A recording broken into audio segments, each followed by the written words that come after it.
There we go. We're live now. Get my feet wet once again with StreamYard. How's everybody doing? This is Robert Phoenix. Welcome to another edition of Sunday Night AstroLive. I'm here. I'm going to be talking astrology for the next couple hours. How do you like my stained glass background? I think it's pretty cool, right? For Pisces season. And I decided to, I didn't know what kind of shirt I was going to wear, but I felt like I was going to have kind of a blue background tonight. So I decided to go with a shirt that allowed the background to kind of shine a little bit. So how is everybody? Let's see. Who do we have here? You know, the cool thing is I get to see everybody's comments now, unless I decide to not see them. Sometimes it's a little distracting, I have to say, because I'm always interested in what people have to say. But let's see. There's my man. Let's do a little meet and greet here as we wait for the hall to fill up a little bit and have a little chat. Now, see, we elevated Jasper's throne because there was a lot of requests to see what was going on with Jasper. Well, he essentially melted into his furry crown throne. And I don't know if we'll get a Peachy sighting tonight. She's kind of like the Loch Ness Monster in some ways. She's very elusive. She's like the snow leopard. Even if you live here, she's kind of like the snow leopard. She's a very different kind of cat. And you know, it's kind of like having a special needs child in a lot of ways. And I'm learning how to accept a special needs child with this cat. I know. I'm sorry if you have a special needs child. I'm not making fun of you. Okay. I'm not. Hey, look who's here. Are you coming up here now? Are you going to join the party? Come on, let's go. I got your crown set up and everything. You just have to make it up here. Come on. Come on, climb the mountain. No, you're here. You're here. That's your mountain right there. Let me put you in your mountain. Come on, your mountain throne. The king of the silver castle. Don't show your butt to everybody. You want to show the. There he is. Don't you want to be in here? I set this all up and you want to be on me. You want to be in here. I know you want to be in here. Oh, God. Okay. All right. You'll come back there. I guarantee you. You'll come back there. He wants to be in the mix. I know. You're still the top cat. Even though I was talking about the interloper. We might see the interloper at some point. So it's kind of like Pisces season. We got two cats living here now. One is in the upstairs and one is in the downstairs. And they're cats that are moving in different directions. I can tell you that right now. It's very obvious that that Pisces season is with us. Isn't that right, Jasper? Are you going to go back in your crown? What's that song by Rainbow? Is it the King of the Silver Mountain?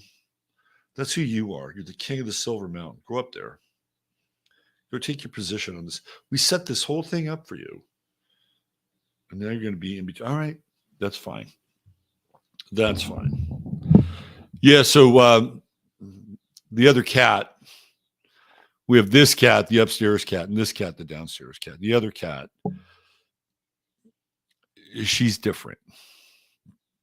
And I'm learning to accept her differentness. Let's put it that way. What's going on, Michael? Good to see you, of course. Batting leadoff. Doing a fine job at that. Kelly B checking right in. Good evening, back at you. Call of Aldebaran. All right, I love it. This one's sure to be a banger. Well, I sure hope so. There's a lot going on. This whole SVB thing, man, it's another landmine, right? You know what's fucked up about the SB thing? Their number one client is Roku. I'm like, no, please, Roku, don't go down. Don't go down with this ship. Oh my God. So how about that? How about that? Sometimes when your work is validated, it's a good thing. So I'm not gonna share any names, but I did a reading for somebody today in a crisis situation, and the feedback I got, unbeknownst to me, This is somebody talking about their daughter, who I did a reading for today. Unbeknownst to me, her therapist has told her the same thing, meaning the same thing that I told her. She just revealed that to me after the Zoom meeting. It is always gratifying as a professional when you get validation about the work that you do. So first of all, I want to thank our dear friend who sent that to me, and it's always a pleasure to be able to step into the breach and help people navigate through tricky situations. Love the thumbnail. Thanks, PB. Do you know where your money is tonight, Bo? That is a very good question, and a question that people should start asking themselves. Capria McLaughlin, a new regular and a welcome one at that. What's going on, Capria? Peter Bayonne. What's happening, Peter? Good to see you. Let's see, who else do we have here? I got it. Here we go. What would I do? What would I do without my top versatility bitch? I'm just kidding. She knows what I'm talking about. It's a little bit of a joke. Uh-oh. I hear her. I hear the Loch Ness of the hill country. Let's see. Maria de Ange. What's going on, Maria? Good to see you. Greetings from the U.S. too. Lovely friend. You know, I tell you, I've been kind of looking at what was going on in Paris in 1968 and the riots of Paris in '68, and it blows my mind how much it really mirrored what was going on with Louis and Marie Antoinette and that whole scene, the French Revolution, even with de Gaulle. I think at one point de Gaulle threatened to evacuate France and go move to Germany. I mean, I don't think he did. I think he either went there and came back, or he changed his mind. But man, that thing was just almost like a mirror image of the French Revolution in 1968. You know, that's when Chiron was in Aries, 1968.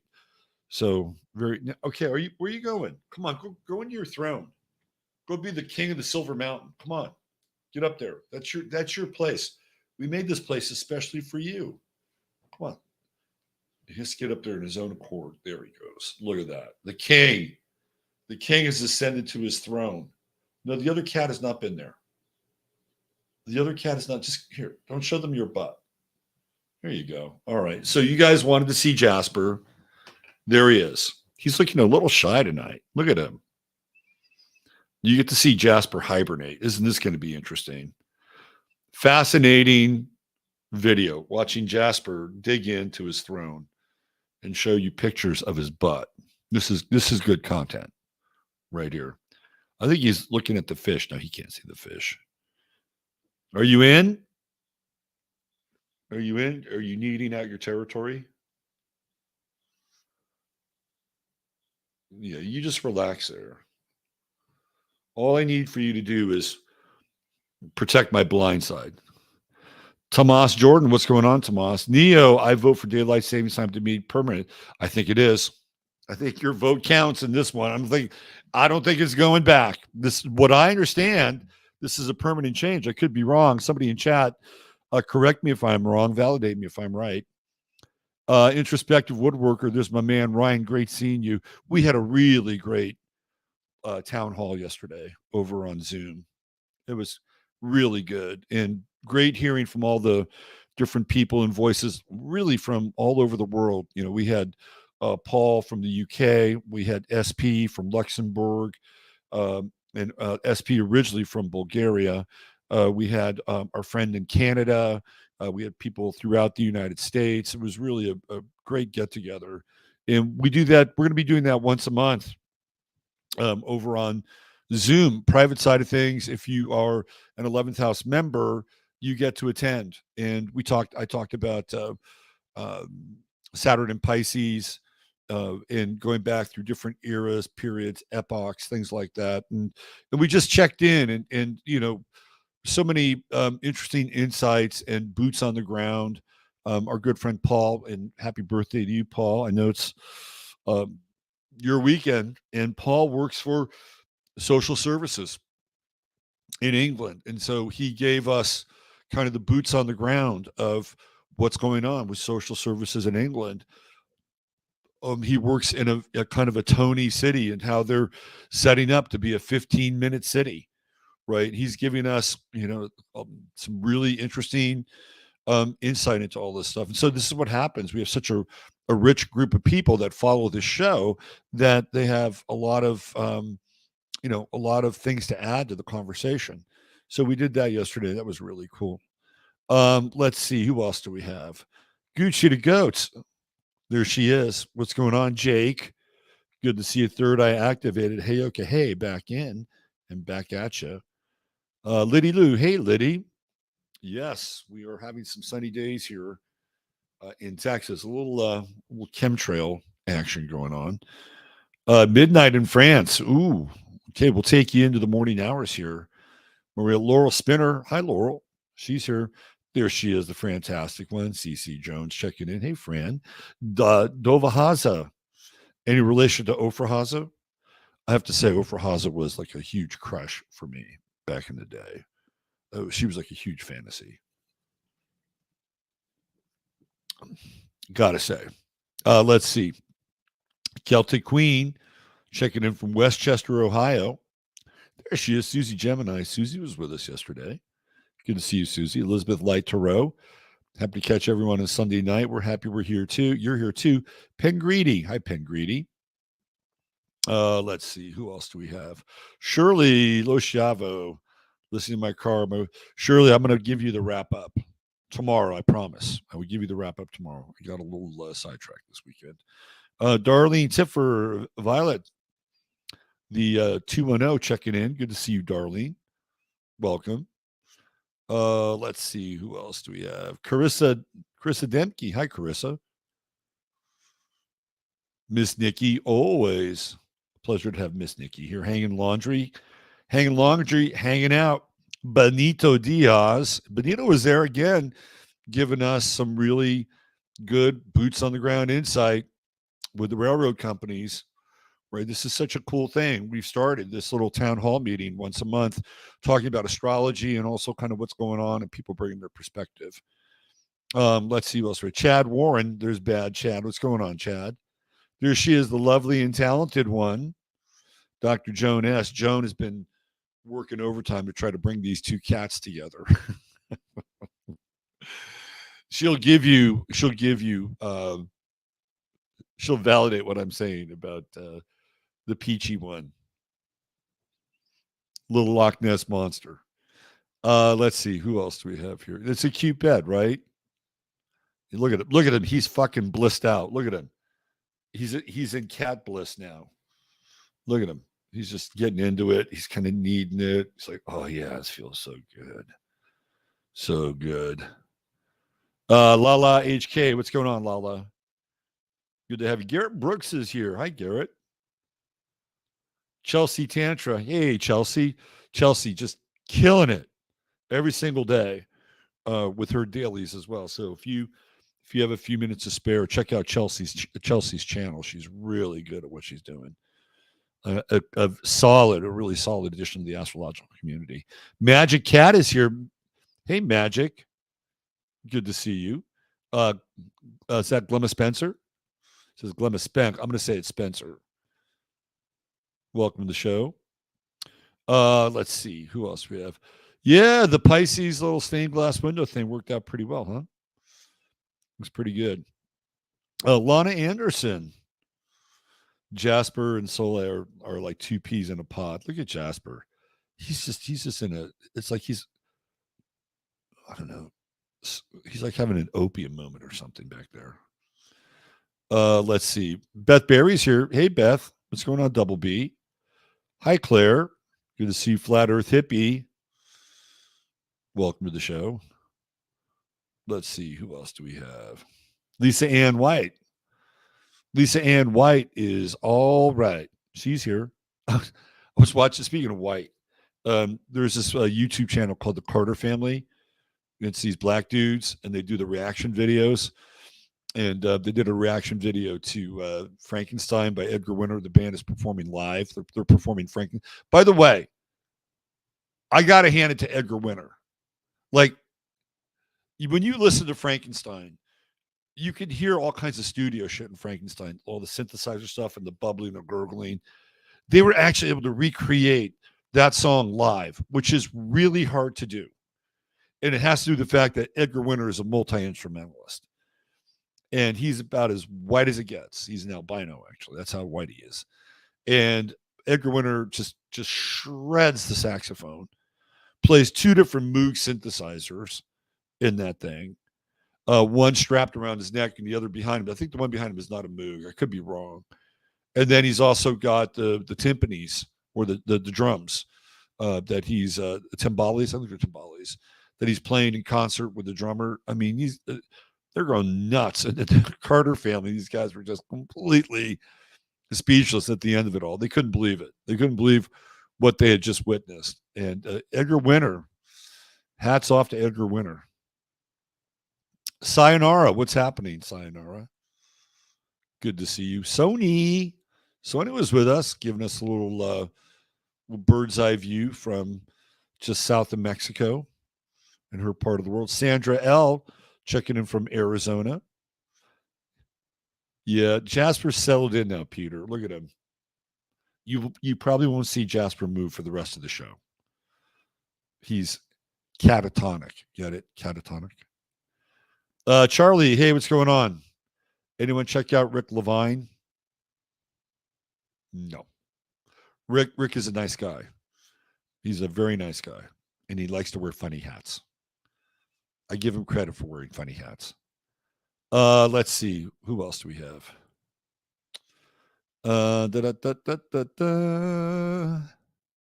Jonathan Picone. Hey, Jonathan. Good to see you. Kate Littlewolf. Many thanks to fear-mongering Christians who have spoken all the disasters and the last to die and fly into outer space. I know some nice Christians. Not all of them are fear-mongering. Some of them are actually loving. Let's see. Who else do we have? Susan Musique. What's going on, Susan? We're up to 201 here. Good. They just announced the feds will pay all deposits in SVB tomorrow. Wow. That's, oh, man. Because there are people in there with more than 250. See, that they have to do it. They have to do it. If they don't do it with SVB, they're fucked. This whole thing comes crashing down faster than I think that they wanted to. We're going to get into that tonight. Let's see. Who else do we have?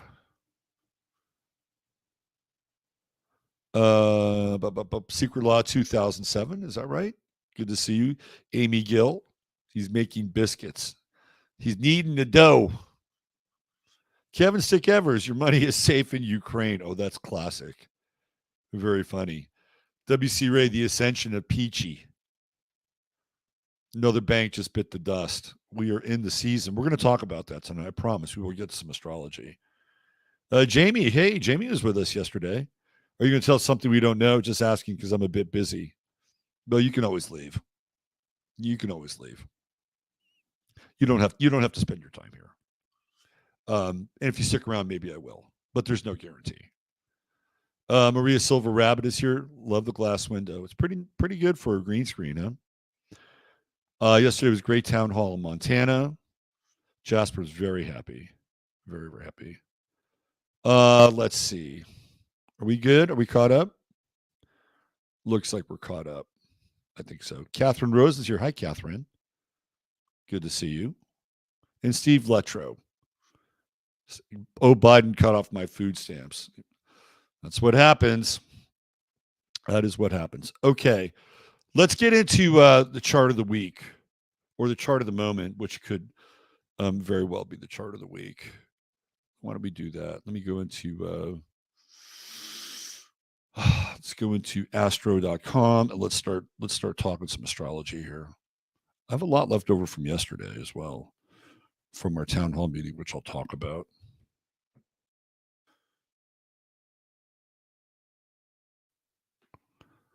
Okay. It's a funny question. Are you going to say something I don't know? Well, I don't know what the fuck you know. If you know everything, then probably not. But maybe if you stick around, I might. Just maybe. Okay. I'm just going to do a little editing here on this because I'm going to make it March 12th. And we're going to go right up to the minute, right up to the absolute minute, which is 6:23 p.m. Okay. There we go.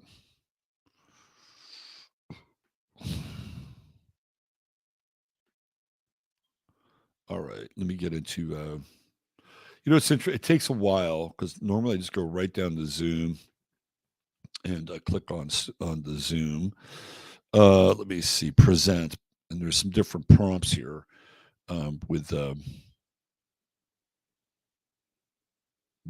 StreamYard. So let's do this. So this is our chart right here. 6:23 p.m. March 12th, 2023, and we're coming at you from the Hill Country in Texas. So we are deep in the heart of Pisces season, and nothing screams Pisces more than a Pisces who's complaining that they're being mistreated. And I just got to go here for a minute, okay? Just for a minute. Michael Irvin, the playmaker, and I like Michael Irvin. I really like Michael Irvin. Michael's had a very challenging life. He's one of these guys that when you talk to him, he's super nice. He was kind of a dick when he played, right? But he's in this thing now where he's being accused of, like, during Super Bowl week, of saying something lewd to a woman who I believe is the bartender at the Marriott. The Marriott in Arizona, I guess somewhere Phoenix or Scottsdale, wherever the Super Bowl was. And Michael Irvin is now basically getting into this saying is like it's like a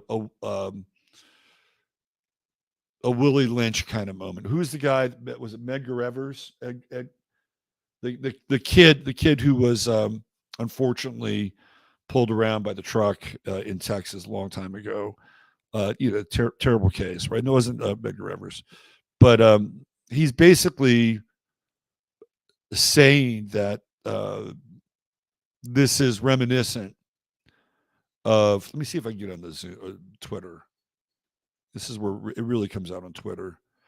That essentially this is the same thing that has happened for black men throughout history and being accused by quote unquote white women of doing something that they did not do. All right. So this is he here it is right here. This is the and I just need to bring this up for a couple of reasons. Right now, Michael Irvin is entitled to his opinion. Here, let me get out of this for a second. Let me do the stop share because I want to go here just for a second. He's entitled to his opinion, whatever his opinion is based on his experience. He's entitled to it. I'm not going to, deny this guy his opinion, right? So here, let me go back, escape out of there. Former Cowboys wide receiver Michael Irvin said Marriott's treatment of him sickens him, likening it to a black man being lynched because of a false accusation from a white woman. We don't know whether whatever he said to her represents that. I don't know.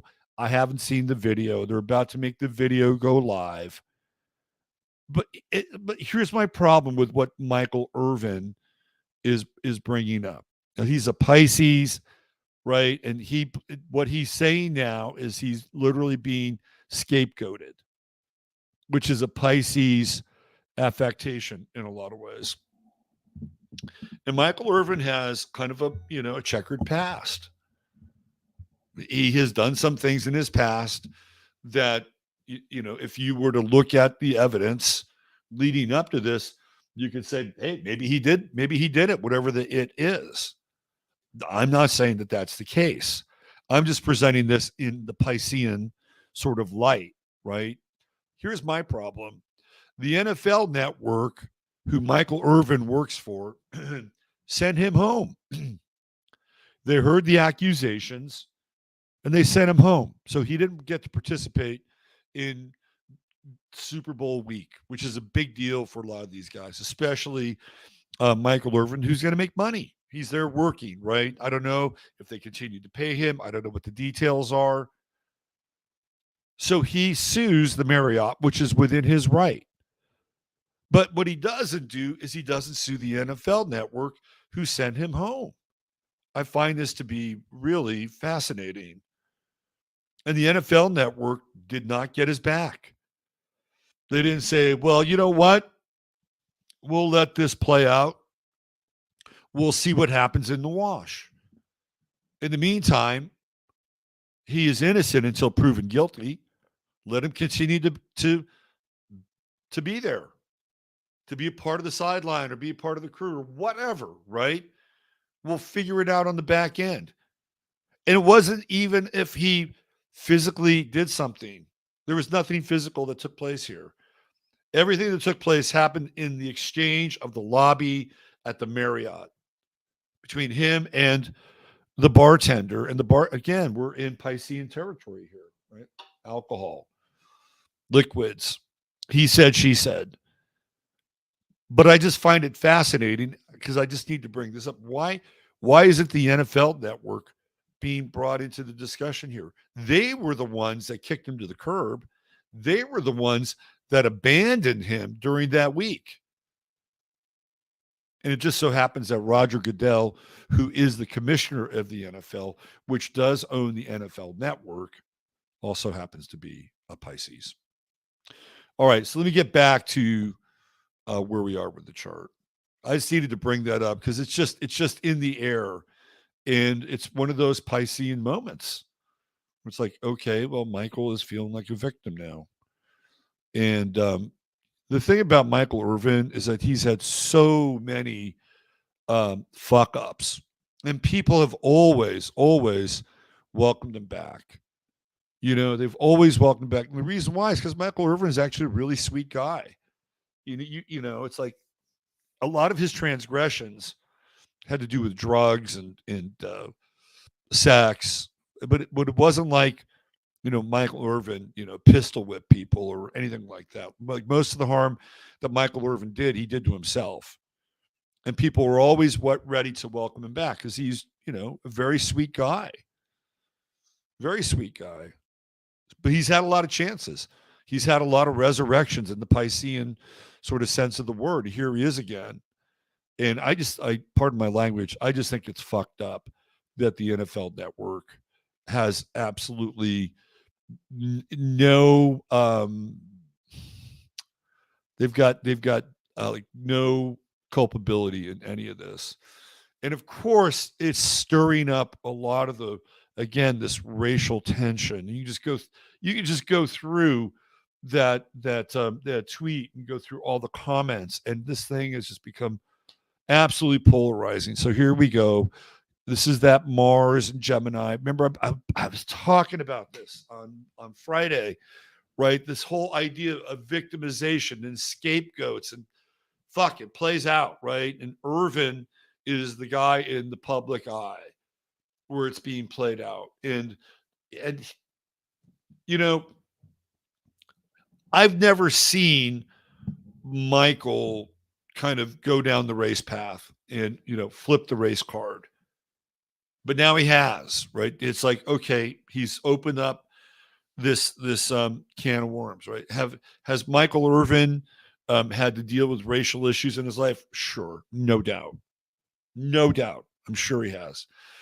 Michael Irvin has also profited incredibly well off of the system, the NFL network, and having multiple chances after he's fucked up numerous times. And he knows it.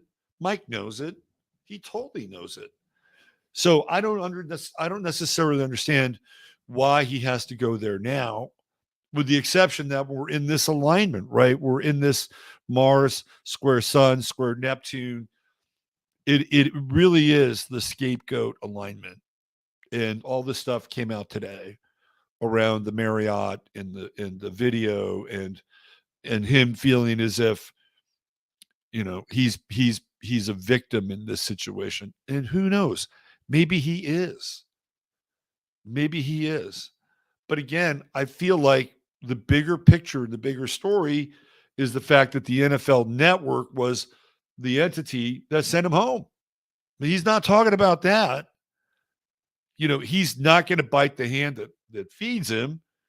He needs that gig, right? He needs to be able to get through this and get on the other side of this so that he can still do what he wants for the NFL network. But really, the dirty little secret is that they didn't have his back. They sent his ass home. So we can see this, right? And this energy is kind of really at its peak now. Well, not quite, because we've got a couple more days. And it'll be very interesting to see what happens. Now, I've been watching what's going on in D.C. with the Twitter files. And we have Matt Taibbi, who is a Pisces, right? Matt Taibbi's a Pisces. And we had Debbie Wasserman Schultz. And I pointed this out the other day on Twitter, that we had this inconjunct going on with the Libra moon, right? The Libra moon, and we had the inconjunct with the Libra moon and the sun, and no, it was Mercury, I believe, if I'm not mistaken, it was Mercury. And that inconjunct with Libra and Pisces was epitomized by Debbie Wasserman Schultz, the Libra, and Matt Taibbi, the Pisces, and they were not connecting at all. Not connecting at all. In fact, none of these people on Capitol Hill, especially from the left, have been connecting with either Schellenberger or Taibbi, and they've been trying to make these guys scapegoats. This is we can see this play out right before our eyes with the Twitter files and these two journalists who are sitting there taking heat from one side. And it is really absolutely, utterly bizarre what's happening. It's bizarre because Matt Taibbi is really smart. He's really, really smart. And you have Michael Schellenberger, who's on the record. He voted for Joe Biden. He's a Democrat. He's from San Francisco. Taibbi's on the left, right? He's kind of an old school, more of like a Hubert Humphrey kind of Democrat. That's how I would describe Taibbi. But they're both journalists, and they're both involved in First Amendment rights and First Amendment operations. And you watch these people on the left, and Matt Taibbi is just tying them up in knots. But they're doing everything in their power to find a scapegoat other than what? Than the intelligence agencies, the Federal Trade Commission, all these groups who've decided to, number one, go after Taibbi and Schellenberger, and number two, put all the blame for what has happened on these two guys, plus the Republicans, plus Elon Musk. Now, everybody's got an agenda. We have to understand that. Everybody's got an agenda. And it's fascinating to watch Taibbi and Schellenberger. They're not carrying water for the right. I mean, they're not doing that. But in this instance, and the right is using the cudgel, and the cudgel is the First Amendment right to get back at the Democrats and the left. And Taibbi and Schellenberger, because that is their gig. They're in the mix here, right? So they're doing everything in their power. Now, remember, Gemini represents what? It represents journalism. Gemini is journalists. They write stories. Sagittarius publishes. Gemini writes, Sagittarius publishes. And what we've had over the last week is an absolute clown show. And they're doing everything in their power to go after these two, right? Two Gemini, two journalists. And it's not working. If anything, they're looking really bad. Really bad. They want to be able to, you know, use this opportunity to reference Trump and what happened with the Russians in the 2016 election, and they're trying to drum up the past in order to place the blame squarely at these guys' feet and deflect away from what's actually being talked about. It's fascinating to watch. Totally fascinating to watch. And then we're still playing in Gemini world here, right? Then on the other side, you have the January 6th thing. So we could really see Mars and Gemini in full bloom. Mars and Gemini now has moved, like over the past week, it's moved into the third decan. So what's that decan? That's the Aquarian decan. And what is Aquarius? Social media, right? So now it's like, look out, Mars and Gemini is, a virtual rhinoceros, and it's rambling. It's got momentum. And then the other side, you have the whole Jake Angeli thing, the Buffalo Shaman, all the January 6th stuff, which is coming up, right? So this is a big deal. This whole Mars transit, which, we looked at Mars and Gemini. We've been looking at it and living with it, dealing with it for a long time.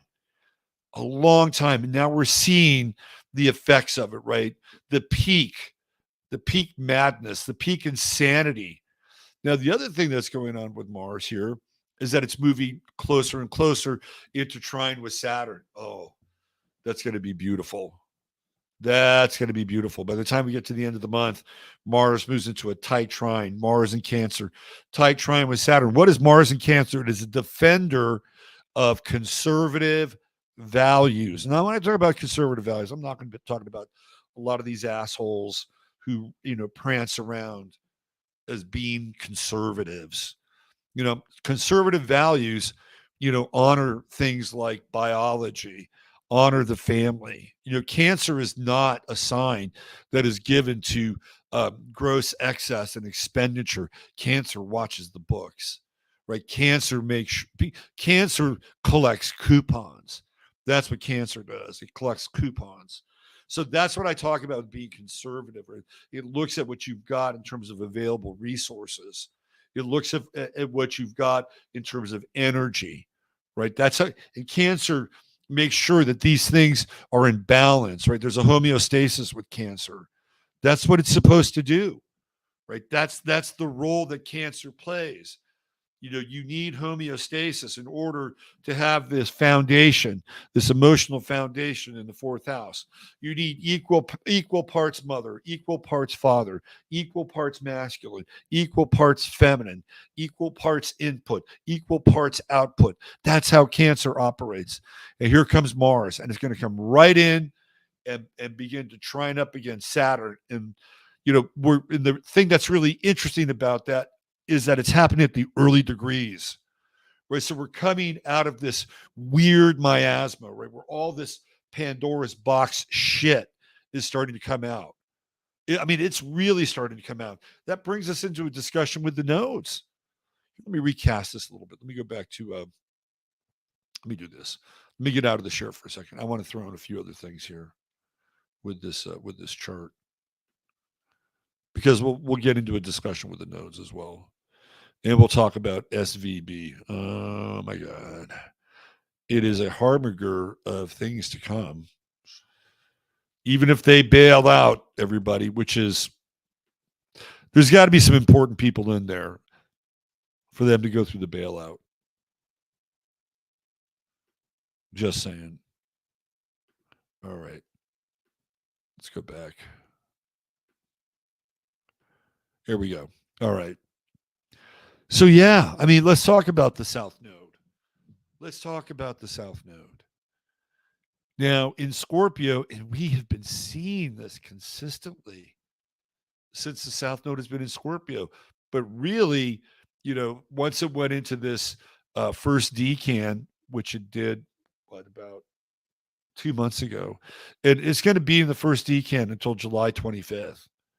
And usually, what happens when the nodes get here around 4, 3, 2, 1, they slow down. It's really fascinating when that happens.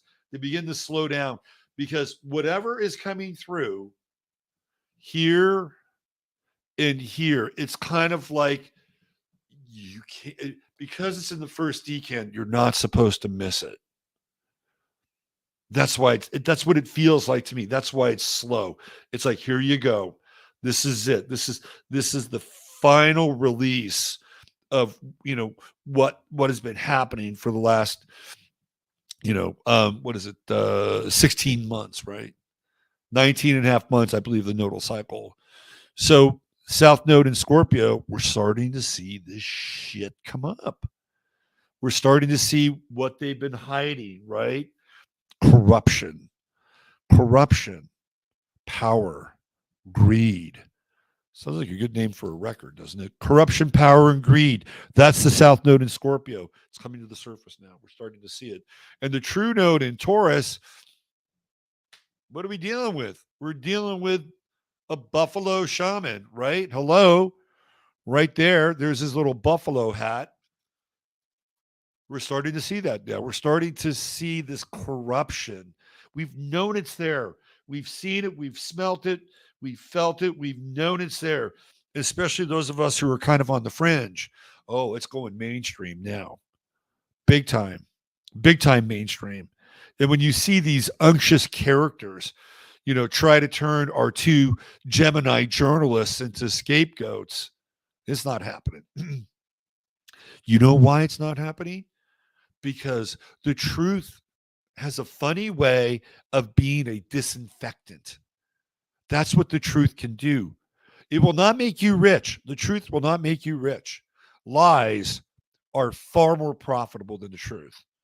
But what the truth can do when it's owned, really owned, and you can see Matt Taibbi own this idea of the truth and the First Amendment, right? It is a disinfectant. It repels. It repels these vermin that are trying to take this guy down. And Schellenberger's doing a pretty good job too. But Taibbi really knows how to maneuver through this. It's because they have the truth on there. These guys are not. They are not going to put things into print that they won't be able to cover their ass with. They've been doing this for too long. Too long. And Taibbi knows all about, whistleblowers and leaks, and he knows that there's always a risk involved in taking information. Somebody's got a grudge. This is what happens. He knows it. He talks about it. But we're seeing it now. We're seeing it on that side. We're seeing it on the January 6th side, and we're seeing it also even with the banking stuff. It's going to start to come up. Like, look what happened. You had Jim Cramer. Of course, Jim Cramer is going to tell you to buy SVB a month before it goes belly up. He always does that shit. Whatever Jim Cramer tells you to buy, I'd stay away from, unless you want to short it. Jim Cramer would be a great weatherman for shorting. But what else happened? What else happened prior to SVB on Friday? You had dudes selling their stock who were part of SVB. People like Peter Thiel and a lot of these other, Silicon robber barons, they're getting their money out. They knew what was going to happen. They saw it. And the reason why this thing has happened is because of everything that these companies who have invested in SVB, they have their entire business model and business tied to this bank. And it's not just the money they have, but collateralization. So it's almost like a version of margin, right? So it's a version of margin and over speculation and not having enough available resources and funds to pay people out, right? So you have these bank runs and they're just not able to keep up with the bank run. This is a big problem. And with the South Node in Scorpio, we're starting to see this, right? Especially here in the first decan. And what are people doing? They're running. They're running for hard assets on the other side with the true node in Taurus. By the way, on the thumbnail, did you happen to notice the address of SVB? The street address was 3003 or 33. I mean, come on, right? 33. One of those numbers that always shows up. 33, 66, 666, 1923, 12, 11. And then you have the variations of the 11s, the 311s, the 411s, the 911s, the 1111s, right? But SVB, they're at 3003. That's their physical address. I don't why would anybody put their money in something called the Silicon Valley Bank? Well, I guess. I understand. I get it. My money is in a bank that my bank is like a 180 from Silicon Valley Bank. I'm not going to get into the name of my bank, but let's just say it represents blue collar. So I get it, right? I chose it too because it was started by blue collar workers. They decided to start their own bank, so it appealed to me. I get why people would want to have a Silicon Valley bank. It's trendy. It's cool. It's so Silicon Valley. But this South Node and the True Node, we're just getting into this now. We're just getting into this. Now, I like to talk, I have examples about the nodes. My favorite example of the nodes at this degree has to do with 2 nodal cycles ago. So we have to go all the way back to 2020 when the true node was in Cancer. And we were at like Cancer 2 and 1 forever. Like it's felt like it was forever. It was about 4 months, I think. It was just there for a painstakingly long period of time.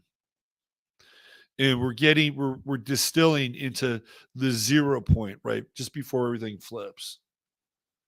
So that 0 point actually was 1 degree Cancer. Where were we? We were all at home. I've talked about this before. We were at home. We were at 2 weeks to stop the spread with the true node in Cancer. That's that. If you want to look at how these nodes work, look no further. It all started right around 2 Cancer, right there. And on the other side, we had 2 Capricorn.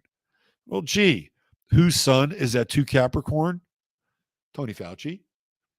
He played a role, didn't he? He was Mr. South Node. He was Professor South Node telling us that we're just going to have 2 weeks to stop the spread. And it was all warm and fuzzy and cozy, wasn't it? For a couple of weeks there, it felt good. We didn't have to go to work. We telecommuted. Our family was around us. It was a vision of what the future might bring us. And then what happened? It lasted a lot more than 2 weeks. So then we have the true node going into Gemini. And what do people do? They get antsy. What do? Well, since you can't get up and walk around, you're going to get in your car and you're going to go in your car and you're going to protest. Isn't that what happened? People got in their cars and they started driving around where Gavin Newsom lived and honked their horns. We started to have, guess what, under that true node in Gemini, we had Trump rallies in cars. You remember that? You remember? We couldn't get together in public, but gosh darn it, we'll get together in our cars. And that's your true node in Gemini. And people are starting to get antsy. They're starting to get back out in the streets. It's like, okay, we've already had enough time to theoretically stop the spread. We want to get back to work. We want to be able to go out.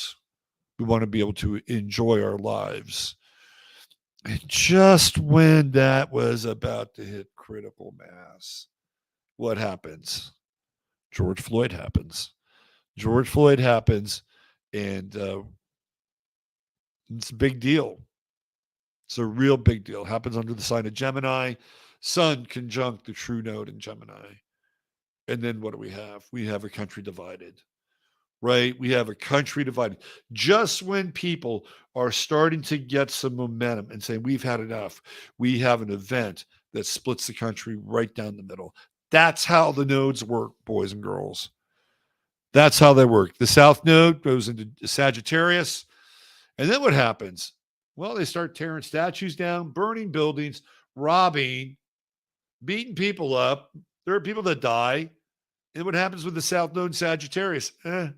Nothing. There's no law here. No law. No law. Sagittarius is law. So we moved into this Gemini revolutionary kind of anarchic period. Again, dictated by the nodes. And so, of course, as we move through the final, I think when Trump was running for election, he had his nodal return because Trump was born. Actually, take that back. Trump has his South Node in Gemini because he was born on an eclipse moon with the true node in Sagittarius. So, for all intents and purposes, it looks like Trump is gonna win. He's got the true node conjunct his sun. Wasn't the case though, was it? Nope, wasn't the case. And then what happens? We have a country divided. A country divided.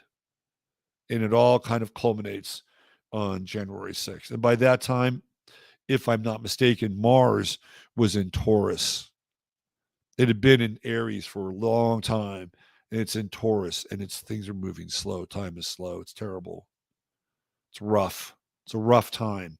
And of course, during that time, we have the Buffalo Shaman, right? Mars and Taurus, the true node to follow, and everything is fixed and locked down. And we've been there since then, right? We've been there with the true node in Taurus and this real hardcore polarization, even more polarized than the Sagittarius Gemini opposition. But now these nodes are about to shift, and this true node is about to move into Aries. Now we have Juno just moving into Taurus, right? It's just moved into Taurus. This is interesting in terms of money. What are people? Okay, let's talk about the money game a little bit. In June, since we're talking about Juno, apparently in June, there is an order that there's supposed to be a central bank digital currency, a CBDC. Now, the banks have been playing with this for a while now. They've been playing. They were given orders by the Fed to start playing with this idea of the CBDC. Now, supposedly, this thing is supposed to happen in June. That's not that long from now. Ladies and gentlemen, boys and girls, we've got the sun in Aries, the sun in Taurus, and then the sun in Gemini. 2 months. Again, if this thing is going according to plan, if they're going to bring the CBDC into the public space, they got 2 months to burn this whole thing down. Now, Mishi said that people are going to get paid off inside the bank. Okay. If you have money inside of SVB, you might get something back here. But we're also talking about bank runs now, right? Bank runs, if the banks open tomorrow and people are feeling really edgy about their money, we could see major bank runs. Major bank runs. Hello, that is the true node in Taurus. That is hard assets. Now, those hard assets can start off with green assets, meaning dollars, but there'll also be hard assets like gold, silver, platinum, rhodium. And there are other hard assets involved here as well. Land is a hard asset, right? So watch for people making concerted efforts to acquire hard assets. I'm going to tell you right now, even though the gold and silver markets are highly, highly manipulated, I would get in on silver. I would get in on silver just to have some. Will it go over 40 or 50? I don't know. I don't know. But I would get some just in case. Right. And so it's like, well, what are you going to do? What are you going to do with a bunch of silver? If we're all going to be moved into the CBDC, you need to buy time. Because just because a thing could flip, it doesn't mean that it will be ultimately permanent. I'm just telling you. The idea here is to make it so, right? But there's no guarantee that this thing will be able to take root and become permanent. And there could be some very challenging times ahead. So you need to buy time. This is what I've always stressed, right? When we started this whole thing off in earnest back in 2020, what I was telling people on a daily basis is you need to buy time. Don't do something where you commit your body to something that you'll regret later. You need to buy time. You need to see this play out. You need to see everything unfold. And with all the pressure that was taking place from family members, from the government, from the media, from your employer, it was intense, very intense. Then we're into the nodes, right? That south node in Scorpio squeezing you, making you feel the pain, invoking fear, the what if. Well, what if you don't do this? What if you don't do this? And then the allure of Taurus. Oh, yeah. Would you like a donut? How about a baker's dozen? We'll give you a baker's dozen. And we'll also give you a, a mocha frothy just for getting vaccinated. They had all those allures to get you jacked up, right? That's all Taurus shit. And on the other side with Scorpio, there's the imminent threat of you not having enough. So we've been dealing with these nodes for a while now, right? So here we go, right? This is the race for hard assets. As soft assets, those things that are uncollateralized become a problem. And we start to deal with the toxicity of debt and over leveraging with this South Node. Boy, oh boy, oh boy. And then what's going to happen after July 25th when that true node goes into Aries? People are going to be fucking pissed. They're going to be pissed. Right? The true node in Aries just sets it off. And then the South node in Libra is all about where's the justice? Where's the justice? Where's the balance? Where's the scales? My, oh my. Are we going to see it? Are we going to see the balance? Are we going to see the justice? Are we going to see the scales? Well, with the true node in Aries, it's either going to be justice in the courts or street justice. Now, we know that that the architects of this so-called reality love to throw roadblocks out there, right? Just when it looks like we're about to go in for the kill with something, boom, something else happens. Just as we were, and we could see it coming, right? We saw it coming. We saw the whole COVID thing winding down. It's like, okay, where is this going next? Of course, we get Ukraine. Oh my God. Ukraine, the battle for freedom on planet Earth happening in Ukraine between the Ukrainians and NATO and the West and Russia. Everything became so hello, where'd COVID go? That was just a memory, wasn't it? So there's nothing left in the Ukraine thing. It's, in fact, I was who was it? Somebody, I think it was somebody in um, our little town hall meeting yesterday, talking about how in Poland they're starting to normalize now. It's like, I think we're done with this war thing. And Poland has been a staging area for what's been happening in Ukraine. The United States immediately set up shop there, and they've been there, right? But now Poland is starting to kind of go through this, more normalization mode. Like they're starting to back away a little bit. So that means that what's happening in Ukraine is starting to die down. So what's next? What is next? We've gone through the contagion, or have we? It's the money thing. The money game is next. The money game is next. And I think I sent, let me get this up here. I think I sent Masaki something about, if I can find it. There were a bunch of, here. Where's my phone? I'm gonna pull this up. These are the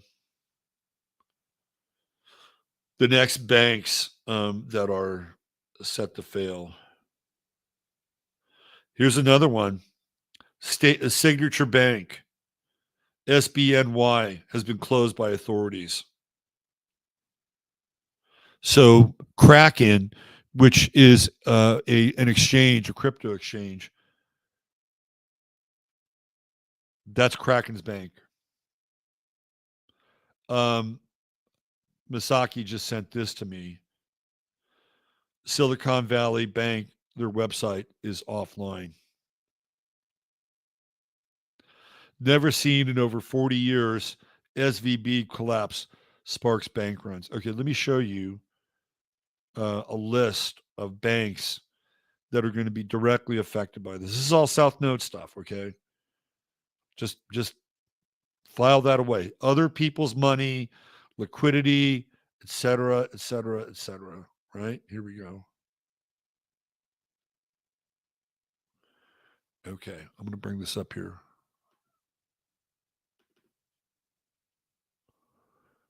Let's see if I can pull this off. This is a list of banks that are, hold on,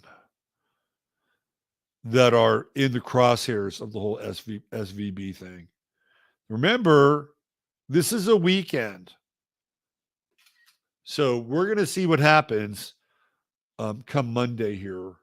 It's going to be a very interesting Monday, to say the least. And when we have the financial stuff happening, what does it do? I'm going to show you guys. Give me 1 sec. It takes heat off of what's going on in Washington, D.C. with January 6th, the Twitter files, et cetera, et cetera, et cetera. All right, so let me do this. There's my screenshot. Come on, window. Here it is right here. Okay. So I hope you can see this, but these are the banks that are in the crosshairs of the financial crisis with SVB because of their connections with SVB. I'm going to read them off here. Customers Bank Corp. Inc., First Republic Bank, Sandy Spring Bank Corp. Inc., New York Community Bank Corp. Inc., First Foundation Inc., Ally Financial Inc., Dime Community Bankshares Inc., Pacific Premier Bank Corp. Inc., Prosperity Bankshares Inc., and Columbia Financial Inc. All these institutions have deep financial ties to SVB. Now, they can go in and they can, let me see, they can go in and they can essentially save the SVB account holders. But that doesn't mean that they can save these banks at the same time, because they would have, in some ways, a different relationship than direct account holders. So when you look at a bank like SVB, it is kind of a nexus, right? It's a nexus for all these other things to happen and unfold. All right. What I wanted to do, we're staying with the nodal theme here, and let's do this. Let's get into the Sabian symbols. I really love. Let's take a look at what the Sabian symbols are for 4 and 5. Scorpio, Cancer. Let's start with Scorpio.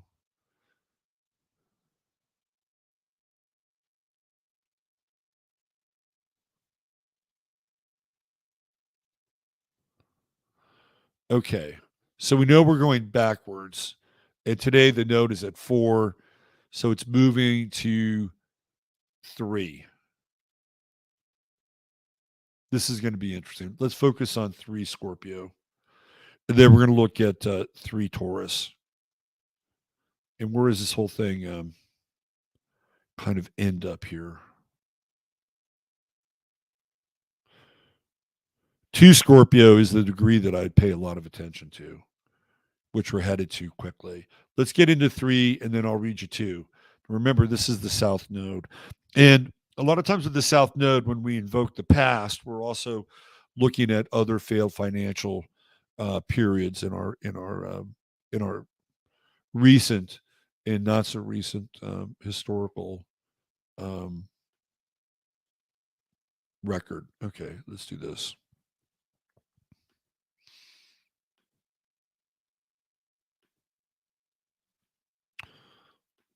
All right, so here's the Sabian symbol for 3 Scorpio. This bodes fairly well in the short term. A house raising party in a small village enlists the neighbors' cooperation. The feeling of community demonstrated in a basic joint effort. In rural neighborhoods, especially as the American West was being developed, the building of at least the framework of a house was a collective, friendly enterprise. Newcomers building their home to be found friendly helpers in their neighbors.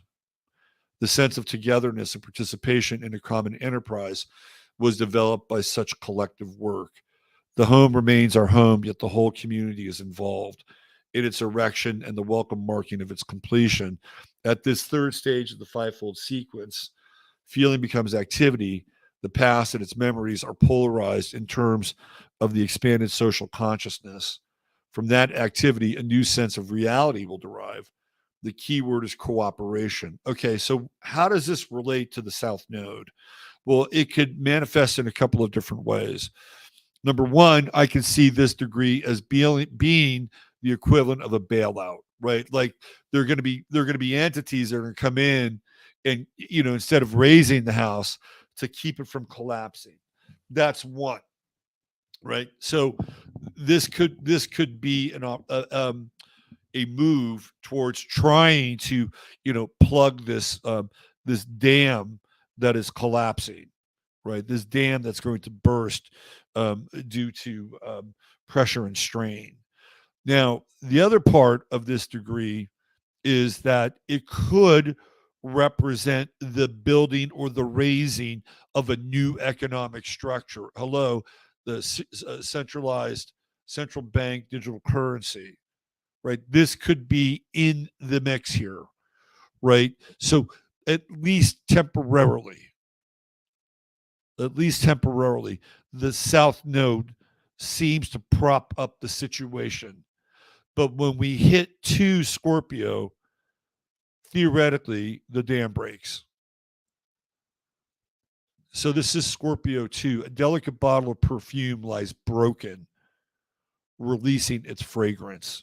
So while it's not a symbol of a dam, we have something that's been contained, right? And it's broken. Now, the essence of it could be fine or intoxicating or it could be overwhelming. But we know that what was in that container has been broken in its release and it's no longer there. The accidental nature of opportunities that impel one to break away from the past. the remembrance of which is still poignant and cherished. Now, this is, to me, this is Rudyard's interpretation. I've got my own interpretation, but we'll still go with this.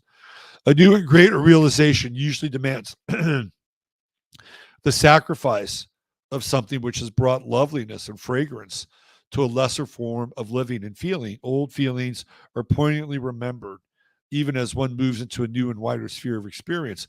Old relationships may be left behind, but the memory of their essential moments lingers on, perhaps strong and nostalgic. I guess we'll be nostalgic for what? $6 Big Macs. Is that what we'll be nostalgic for? This is the second stage of the 43rd sequence. It contrasts with the first in that it reveals the difficulty of dealing with the past as one enters a new realm of feelings. To the excitement of novelty answers the memory of the graciousness of the past one has surrendered. Well, that's a very nostalgic way of looking at this symbol. I see it a little bit differently. A delicate bottle of perfume.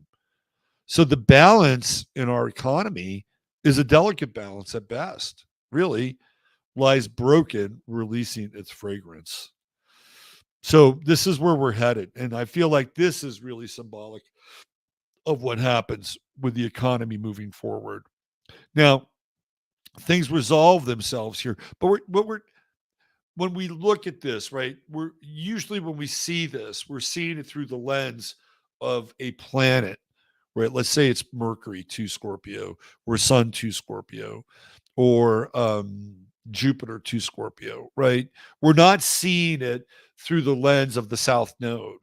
And the lens of the South Node represents, in many cases, the negative ramifications or the negative manifestation of the thing itself, right? So we could look at this very, very differently because Rudyard is looking at this from kind of a nostalgic sense. And it's like, oh, take in that last whiff of that wonderful perfume, that wonderful essence that reminded you of that night when you and your beloved were, had that incredible dinner together and that gala together, and you danced the way that youth dances, fluid and limber in a way that only youth can move together, languid as one, right? This is what he's talking about here. But in the negative sense, in the sense of the South Node, it's like that will never be the same again. You'll never capture that essence again. Yeah, maybe it's better to be broken. Maybe the past should be a relic of our experience.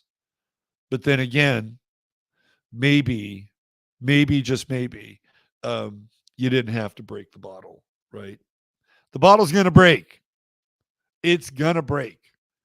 What we do with the broken bottle is a whole other thing. All right, why don't we look at the opposite, which would be 3 Taurus. And again, I've never looked at. Well, I've looked at 3 Taurus. Oh, that's the gold at the end of the rainbow, isn't it? This is the 33rd degree sign. Isn't that interesting? It's also the number of SVB. There it is, right here. The pot of the gold at the end of the rainbow. That's interesting because that's where we are now. Right. And this is where this has had natural steps lead to a lawn of clover and bloom. These are all physical symbols. At least this one is 3 Taurus is physical. Natural fulfillment. Let's start here because this is where we are now. The pot of gold at the end of the rainbow. I mean, we've really been dealing. Hasn't cryptocurrency, hasn't Bitcoin, haven't they been like the pot of proverbial gold at the end of the rainbow in a lot of ways? And we get to the end of the rainbow, it's not there. It's not there. It's like it's moved. The end of the rainbow keeps moving. Anyway, let's keep reading this. Riches that come from linking the celestial and the earthly nature. In Genesis, the rainbow is the symbol of the covenant of God with Noah. In all mythologies, it expresses in one way or another a linking process where the bridge used by the divine beings to communicate with mortals. What the linking process brings to the individual consciousness is elusive, as the rainbow never ends where you are. Yet it is the source of symbolic, universally valid wealth. All wealth, in a very real sense, comes from commerce, from the commingling of minds and from contracts, and thus is based on faith in the validity of a promise to pay, like the FDIC. At this fourth stage of the fivefold process, we are given a mode of operation, which reminds us of the symbol for the second stage, an electrical storm. Man need not be overawed by the celestial display of power, for it leads to a fruitful contact with beings of light. This is a natural kind of communion involving a transubstantiation of matter. This is a really interesting symbol. And how does it affect us as humans? Because when we get into that axis of Taurus and Scorpio, we're really dealing with like third dimensional material with Taurus. And in Scorpio, we're dealing with, you know, the power of manifestation in magic and the occult and what we attract to us and what we repel to us. You know, this is a really interesting juxtaposition of the nodes and the symbols of this time. You know, how do we anchor ourselves in the material world and understand that we're transcendent beings, right? I mean, this is an interesting question. And how do we affirm our physical existence, but at the same time realize that we're way more than that? Because this is kind of what Rudyard is hinting at here. This is kind of what he's hinting at, a transubstantiation of matter. So this is an interesting exercise because it brings up our fears. Oh my God, we're going to lose all of our money. We're going to lose all of our money. We're going to lose all of our assets. And then they're going to come in and they're going to lock us down with the social credit score. They're going to lock us down with UBI. They're going to lock us down with, you know, making sure that, you know, we can only eat what they want us to eat. And really what this symbol is referring to is that we are more than that. We're more than that. So it's very, I think, intoxicating to get caught in the polarization of Scorpio and Taurus. And Scorpio brings up our fears, right? Our most modern fears about losing everything, being on the streets, homeless, dead, right? That's Scorpio. You have, if you have nothing, are you still alive? Or are you defined by your possessions? Are you defined by the material world? And Taurus says to some degree, yes, you are. But here with this symbol, right? For this Sabian symbol, it says there is the transubstantiation of matter. And that's why I think it's important to be able to buy time. If you have time, you can move out of polarity. And even when the true node goes into Aries, and we know that there's going to be angry people with the true node in Aries. People are going to be on the warpath. But it also is indicative of the power of the individual, right? Aries is the most primary sign. And it is the manifestation, the expression of will made manifest. And what do we even know about our will? Most of us are completely in the dark with our own will. Completely in the dark. But what happens if our will becomes concurrent with God's will? What if our will is intertwined with God's will? And our God's will and our will become one? Then what happens? Isn't really that the idea behind the story of Jesus and Christ, right? God's will and his will became one, and he was able to do more than he could on his own. Isn't that the theoretical moral of the story? And here we have the true node coming into Aries. It's coming at the end of Aries. It's not at the beginning, which is the alpha, right? It's coming at the end. You know, we're kind of moving into that the final degree of Aries, where we're just kind of realizing what the nature of will is. It's like we're waking up from a dream. What are we capable of? Let's look at 3 Taurus. Natural steps lead to a lawn of clover in bloom. The gradual expansion of the individual consciousness after a fecundating process. Dane Rudyard loves to use the word fecundate. I think he uses it at least 3 times in the symbols. Fecundate essentially means fertile, right? After a fertilizing process. Having been activated by electrical energy, which is right here, an electrical storm, and we're all headed in this direction, right? We're going backwards, and then we wind up at 1 Taurus, a clear mountain stream. Then we get into 30 Aries, which is 0 Taurus, right? So we're headed in this direction. Natural steps lead to a lawn of clover in bloom. Having been activated by an electrical storm, the pure water of the mountain stream is able to fertilize the soil, which covers itself with small blossoms. Clover, however, is normally a symbol of the triad, Trinity, and thus of the often mentioned 3 natures in man. To reach the flowering garden of mind, the consciousness must proceed by steps. Effort is needed. What is reached is a flowering display of the simple, quite humble kind, yet bees are after it for honey. There is sweetness and energy latent in its blossoms. This is the 3rd stage of the seventh fivefold sequence of phases. It is a stage at which one should seek with diligence and determination, but in humility and faith to reach natural fulfillment. This is the 33rd degree of the zodiac. 33rd degree, 3 Taurus. Remember, 33 is the number of SVB. That's their street number, right? So this is the master degree of the zodiac. It is right here, right? And the true node is coming up on it. So what does this mean? Natural fulfillment. Well, let's look at it from this perspective. Let's say for just a moment, you can just drop your perspective. You can drop your predilection. For a moment in time, you are a natural child of God, right? You're a natural child of God. In your fulfillment as a natural child of God who grows into a being of God, right? Your natural fulfillment is to be able to live and express in that fashion, right? To be a channel and an agent of divine dispensation. It's in you. It's who you are, right? It is theoretically a natural manifestation of that.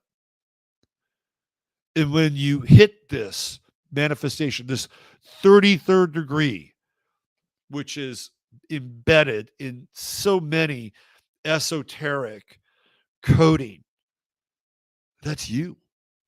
And all you have to do is peel away the resistance towards that. So what is one of the big what's one of the big things that's going to be the resistance towards that? Go to the other side. It's Scorpio and it's fear, right? So what you have to be careful of and aware of through this whole process is to stay out of fear. You can face your fears, and your fears are there. We all have our fears. Come on now. We all have our fears. And if you can sit before me and tell me you're absolutely and utterly fearless, to you, right? To you. We all get tested. We all get tested with our fears. But we move through our fears with this South Node in Scorpio, right? The panic, the financial panic. Move through it. We're not these things. They help us. Of course, we need them. We need to be able to eat. We need to be able to clothe ourselves. We need to be able to have some shelter. We need these things for our lives. But ultimately, we are not these things. We're not. We're not them. And yeah, it's like, yeah, tell the people in the streets that they're not these things. Well, in some ways, they're showing us that we're not these things in some ways. Right. And they shouldn't. And homelessness sucks. It really sucks. And the conditions that create homelessness suck even more. Right. But again, they're manifestations of our fear. They're there to remind us. Right. And sometimes people do, very powerful things when it comes to alleviating that condition. But here we are. We're coming into these final degrees of the South Node in Scorpio, and we're going to be tested. We're going to be tested. On the flip side, we have some really interesting things coming at us, right? 3 degrees, Taurus. Natural steps lead to a lawn of clover and bloom. Follow the natural steps and progression of your life. And then really that's what we have to do. Like sometimes life is hard. Sometimes life is really hard. And we have things in our way and it doesn't feel like these are the natural steps and progression that we need to take, but they're there. They're there. Trust me, they're there. The idea is to clear away the resistance so that you can take these natural steps. So sometimes they're not easy. Sometimes they can be very, very difficult. But if you take the natural steps, you'll get through and you will organically proceed through life. What happens to us, and this is the hard part, this is the part that we all have to deal with, and especially with that South Node in Scorpio. So if we don't do these things, we'll be abandoned.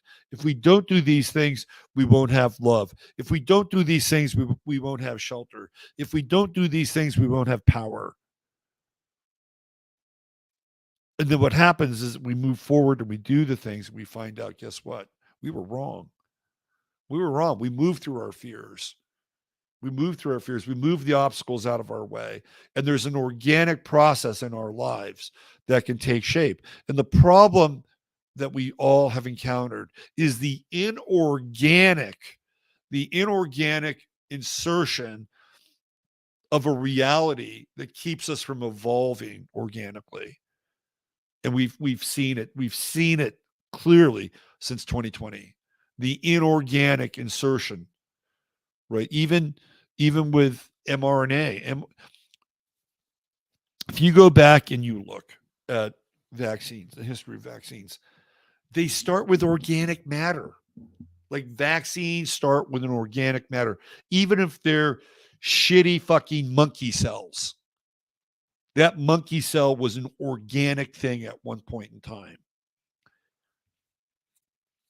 mRNA is not organic. It is not organic. It is a technology, right? So we're talking about the insertion of an inorganic element into our reality. And we've been dealing with more inorganic elements in our reality as we've moved through these various timelines. If they were not there, if we were able to evolve organically, we'd get easily. We would remove the resistance. We would remove the things that keep us from evolving. It's simple. It's inside of us. It's encoded in all of us. And some people, they may be behind the 8 ball a little bit. Yep, it's true. It's true, right? But if they could remove the inorganic insertion of reality into their lives, they too would evolve accordingly, right? They would find their own inner imprint, and then they would be able to move and they would be able to express their own inner imprint. This is how we are. This is who we are. This is what we were born with. And for some people, they have harder times than others. Look at a birth chart. There are some people who have really fucking hard birth charts. I've seen them. I've worked with them, right? But there's always the potential to evolve through the birth chart. There's always a potential to evolve through life. And some people have had really difficult experiences. I get it. But this is the 33rd degree of Taurus, and this is where we're headed with the true node. Natural steps, the gradual expression of individual consciousness. What's on the other side as we move backwards? An electrical storm. That's 2 Taurus, a cosmic power able to transform all the implications of natural existence. At this second stage of the fivefold sequence, we see a picture which contrasts with the one for the first stage, thus a celestial display of power versus a clear and lovely sounding little stream. Back of every natural self-expression stands the tremendous power of the soul field itself, but one of the myriad aspects of the creative word that is the origin of this universe. At times, at certain times, this power compels the natural earth conditioned personality to accept, perhaps in awe, the spiritual potentialities of its higher destiny. Now, if you go backwards, right, this electrical storm gets this person in touch with something that is profound, right? The creative, electrically charged magnetosphere that's in the atmosphere around us.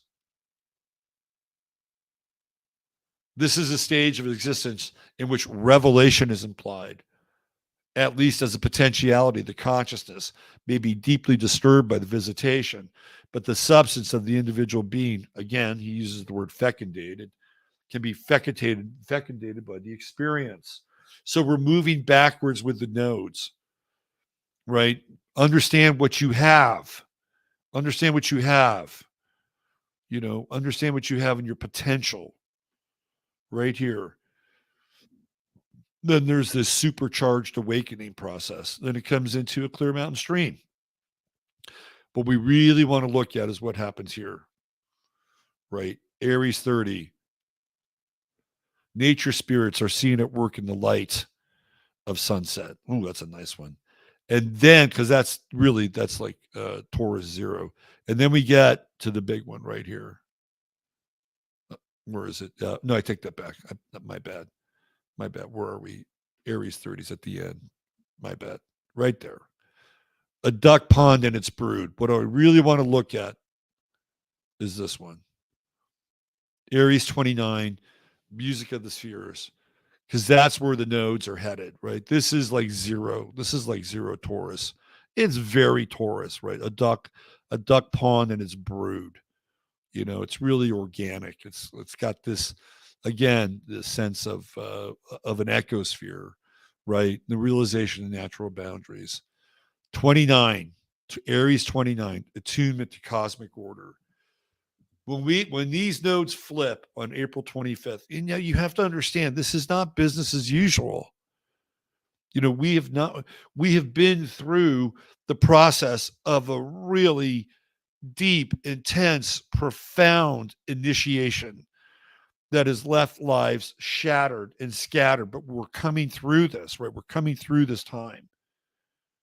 And at Aries 29, there's a new call, right? There's something in the air. There is something in the air. People experience it simultaneously. The attunement to cosmic order. At the fourth stage of a fivefold sequence, a technique is often presented. It is based on the experiences implied in the preceding symbols. In this case, what the individual who has entered into a new realm of possibilities of action should learn is the harmonic principles operating in this realm. The music of the spheres is the celestial embodiment of principles, a polyphonic interplay. The individual advancing on the path should seek to understand and realize his place in the vast scheme of mankind's evolution, in the immense chord of the harmony of the universe. The message for the seeker, to the seeker, for meaning, which is implied in this symbol, is to listen to the inner voice, to listen without personalizing this voice in a glamour-producing manner. It is the voice of the whole, of which one begins to realize that one is a tiny little part, yet a significant part. For every note in the universal chord has its place in its ineradicable meaning. Why is this important? It's important because we're headed into Pluto in Aquarius. All right, I'm going to get up for a moment here. I'm going to flip some light on because it's looking a little fuzzy. So I'm going to bring a little clarity to the background. Give me 1 second.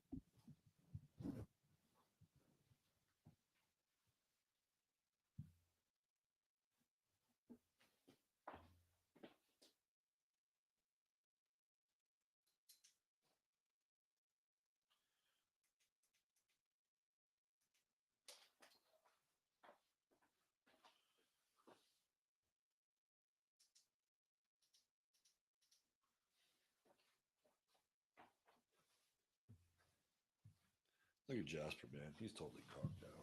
All right. There we go. It's a little better, right? All right. So what I'm going to propose here, is something radical. I'm going to propose something radical. And that proposition is to be the change. Be the change. Right? From this moment forward, as we get a glimpse into the intensity and the potentiality of Pluto and Aquarius, because that's what that symbol talks about, right? Like you are a note. You are a note in the symphony of the cosmos. And there are other notes in the symphony as well. So your note is important. There's another note that's important. There's another note. This is what 29 Aries talks about, the music of the spheres, right? So what we're trying to do is we're trying to harmonize the will. And if you can understand that, right, and be that thing, be that change. And that doesn't mean you're a fucking, doormat. People are going to wipe their feet on you just because you want to go along and get along. No, that's not how it works. It's not how it works. Aries has boundaries, boys and girls. It has boundaries. But at the same time, this is a potentiation of the individual. And so live your life as if you are that thing. And I know it's difficult sometimes. A lot of people are in physical pain. People are in emotional pain, right? But if not now, when? How long can we postpone our future? How long can we postpone our potential? That's really the message here. Are we going to live it? Or is it always going to be somewhere in the distant? Oh, we're going to get there someday. We're going to ascend. We're going to ascend. No, you're there now, right? This is the time when the true no moves into Aries, right? This is the time to embody that. And you may not always be the most popular person. Aries isn't always a popular sign. It's just the nature of Aries. But that said, whatever you believe to be the highest potential of who you are, you need to start embodying that thing. Because in July, the nodes are going to flip. And what would happen? What would happen if we were all resonating at that level? What would happen if we didn't even have to do anything, we didn't have to meet anywhere. We didn't have to show up as millions of people together in the same space. But what if we were all resonating at that level, which was, I am the best fucking human and expression of God that I can be? What's going to happen? Oh my God, it's going to be amazing, right? It'll be amazing. And things will happen of their own accord. This is where we're all basically rowing in the same direction. And you know what? It's okay if somebody else is not quite there, right? And there are going to be days where you're going to have to, tune your instrument up. But this is where we're headed, right? This is where we're headed. And it's so fascinating because we're coming into this really interesting nexus point where you got the World Economic Forum over here, and they're saying, okay, we've got a plan. And here's our plan. And then over here, you got Trump with the anti-World Economic Forum plan, which sounds a lot like the World Economic Forum plan, but in his own kind of manifestation. And then you got Jordan Peterson. Well, we got a plan over here, and we're going to do this thing, right? It's like, okay, everybody's got a plan. Great. That's their plan. But what's your plan? What is your plan? And when we get to this point, and you know what I'm talking about, because I know everybody's had an experience like this. When you are really humming, really, really humming, and things are moving, you meet the right people, you go to the right place, the right circumstance, things unfold. And what if we showed up like that? What if we just all showed up like that? That is the true note in Aries at 29, the music of the spheres. You got to sound your note. Sound your note. And I'm playing cheerleader tonight because we're going to be dealing with some degree of systems collapse. And what's interesting, now let's bring Saturn and Pisces into this. Let's bring a little Saturn and Pisces into this. When you deal with Saturn and Pisces, what did we talk about last week? We talked about the movie, The Jesus Revolution, right? This stuff is in the air now. We had the Asbury revival, right? Saturn and Pisces, Neptune and Pisces. It's in the air, right? The the divine uh, uh, the divine juices are in the air. They're circulating around us. And so as we move into this true node in Aries, what's interesting about Aries too is that Aries is the season of rebirth. We get to 29 in Pisces, which to me is the degree of the crucifixion. It's that last degree of the zodiac, last degree, and then it flips into 0 Aries, and everything is reborn. Right, the astrological year is reborn. Everything is reborn, and that's the resurrection. That is the body of light, and I feel like this is where we're headed. If not now, when? Right? If not now, when? And I don't really go down this path too often. But when we see these nodes flip and we see the potential here where we operate as one consciousness, but one consciousness that is individuated, meaning that you know who you are, you can do what you can do, and you do it to the best of your ability. And you don't look back. You don't look back. That's the nature of Aries. And maybe that has something to do with the South Node in Scorpio when that perfume bottle breaks. And we don't look back. It's like, yep, we had a good time. We had a good time, but it's a new time. And the new time is going to be defined by who we are and what our consciousness can manifest on an individual level together.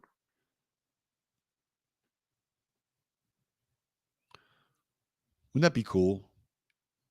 And everybody has a seat at the table.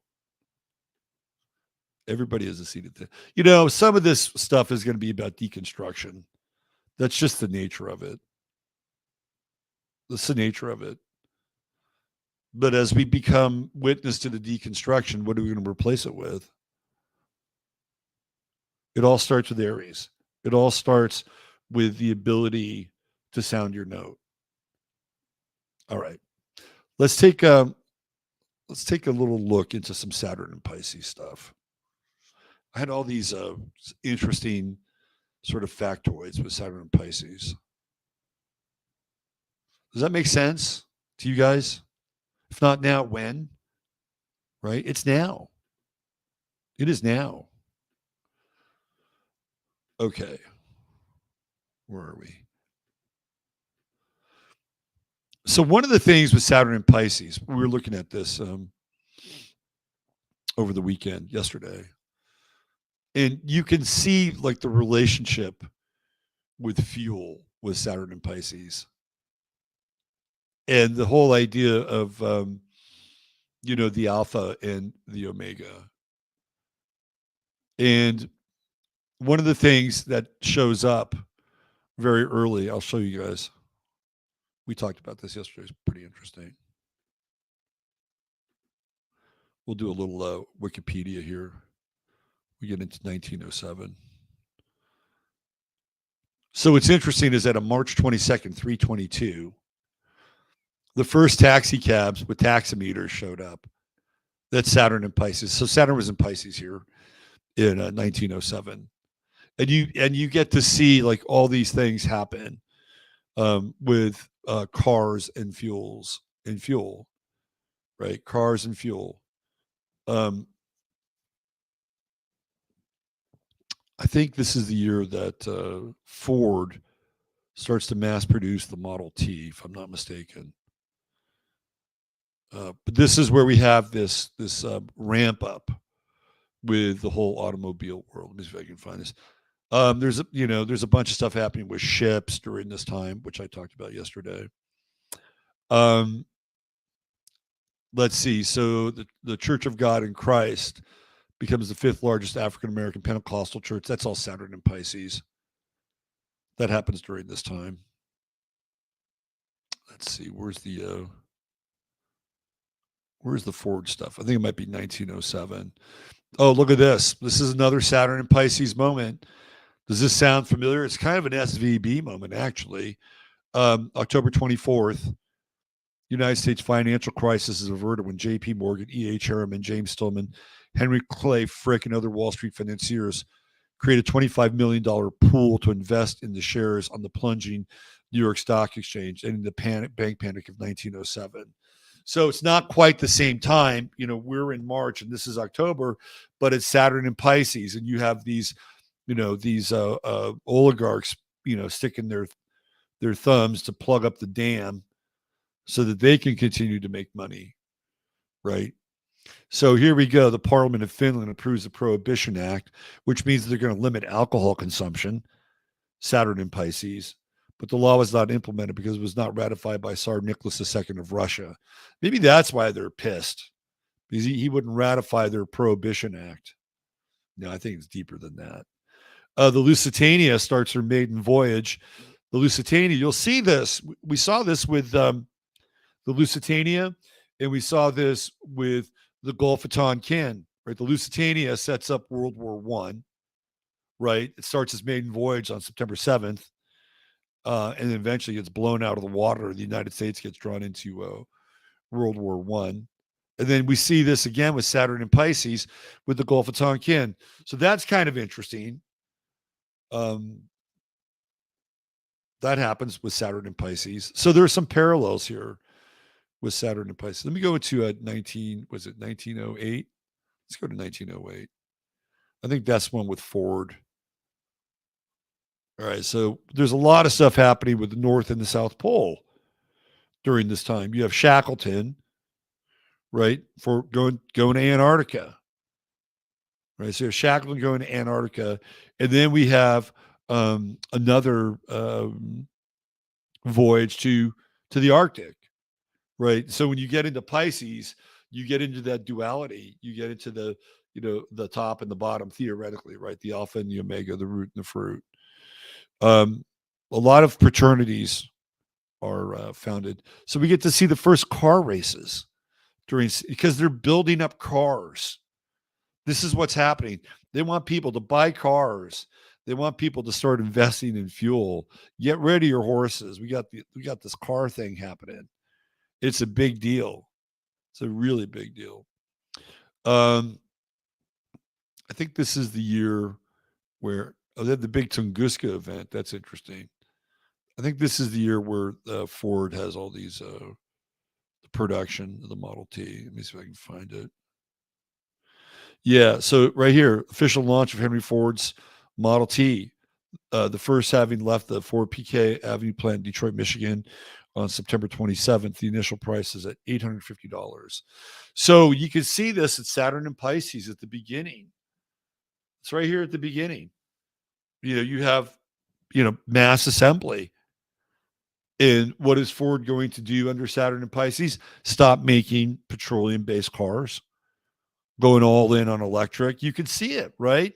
The alpha and the omega, Saturn and Pisces, the beginning and the end. It's really fascinating. Oh, it's Peachy. Hey, Peachy. The Loch Ness Monster is here.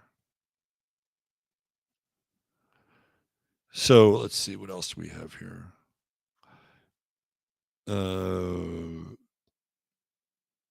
Let's go forward. Where's the so this is 1935 Saturn and Pisces stuff. You can see here where, again, the beginning of World War II is starting to take place. Well, I think we talked about this last week. I'm going to skip over it. We talked about it last week. Let me see if I can find the Gulf of Tonkin stuff.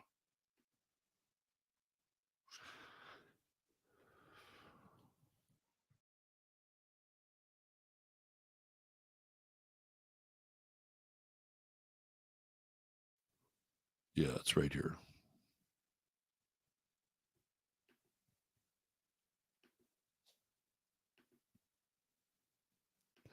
So this is the Gulf of Tonkin, which happens in 1964 on August 4th. Saturn's in Pisces.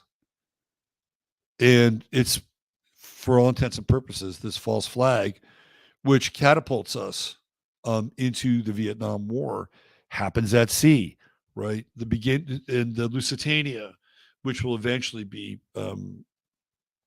sunk on one of its transatlantic runs, also catapults us into World War I. Now, Saturn was not in Pisces, But the same thing happens in World War II for the United States with Pearl Harbor. Pearl Harbor is the event that catapults us into World War II, right? Happens in the South Pacific. And of course, the Germans and the Japanese and the Italians, had the axis of evil, right? I guess you could throw the Spaniards in there, but maybe Yugoslavia with Tito. I don't know. Maybe that's the case. But everything seems to happen. Everything seems to happen at sea first. And 2 out of the 3 events happen with Saturn and Pisces influence. This is a big one. The Gulf of Tonkin incident right here. Right there. August 2nd and 4th. And we know who the Commodore was. It was Jim Morrison's dad, Douglas Morrison. This is the guy who sold this whole thing. Daniel Ellsberg, who just passed away, was on the USS Maddox. My bad. It's Captain George Stephen Morrison. That's Jim Morrison's dad. He was in command of local American forces from his flagship, the USS Bon Homme. Maddox was under orders not to approach closer than 8 miles. That's what got us into the war, boys and girls. And they were not telling us the truth. It's so ironic that Jim Morrison's dad is one of the guys that is one of the architects of the Vietnam War. Really fascinating stuff. Another thing that I found fascinating as we get into this whole Saturn and Pisces moment in time is the guy that actually plays. I brought this up yesterday. Let me see if I can find it. The guy that actually plays Jesus in the Jesus Revolution. Let me see if I can find it. I think I might have tossed it in the trash. But the guy that plays Jesus in the Jesus Revolution is actually a professional Jesus. Let me see if I can find this chart again here. Is this it? Yeah, this is him. So his name is Jonathan Rumi. Remember, I played that clip last week.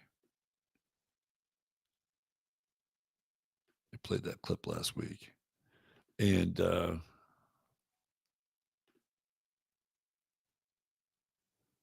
show you. It's right here. So this is him. This is the guy that plays the young hippie who, and that's a true story, by the way, that church. It's a true story. And he plays the young hippie who gets Kelsey Grammer, who is a Pisces, to re-envision this church. So here he is with the Pope. This guy's a Catholic, right? He's a professional Jesus. He's played Jesus in a number. Here, I'll show you. He played Jesus in a number of productions. So this is kind of his gig. His gig is to play Jesus. Rumi has appeared in television shows such as The Good Wife, As the World Turns, and Castle. He is known for his portrayal of Jesus in The Chosen. He played the character of Christ for the first time in a touring multimedia project about the life of Saint Faustina, called Faustina, Messenger of Divine Mercy. So he's played Christ as part of a multimedia project. And subsequently, in Once We Were Slaves, The Two Thieves, so he played Christ again. Rumi is also the producer, co-producer, co-director, and lead actor of The Last Days, The Passion and Death of Jesus, a live performance about the Passion of Christ. So this guy he's made a career out of playing Jesus. Well, that's kind of interesting. Now you look at his chart. He's got a Sun-Saturn conjunction, Cancer. So he's pretty serious. right? And his sun is conjunct Sirius. Hello. And he's got Mercury in Cancer conjuncting his sun and Saturn. So we have 8, 8. And then he's got this trine going on with Jupiter in Pisces, Juno in Pisces, uh, the Ceres in Pisces. And I just put his, I gave him a 12 p.m. birth time. I don't know when his birth time is, but I just wanted to bring it up here. And look at that. All the Piscean energy that he needs to pull from, and especially with Juno and Jupiter here in Pisces and the shepherd, right? I mean, if you're gonna do something with your life, and he's a Roman Catholic, by the way, and devote your life to playing Jesus, well, I'd say this guy has the astrological bona fides to do it. Like, it's easy for him to literally tap into that role.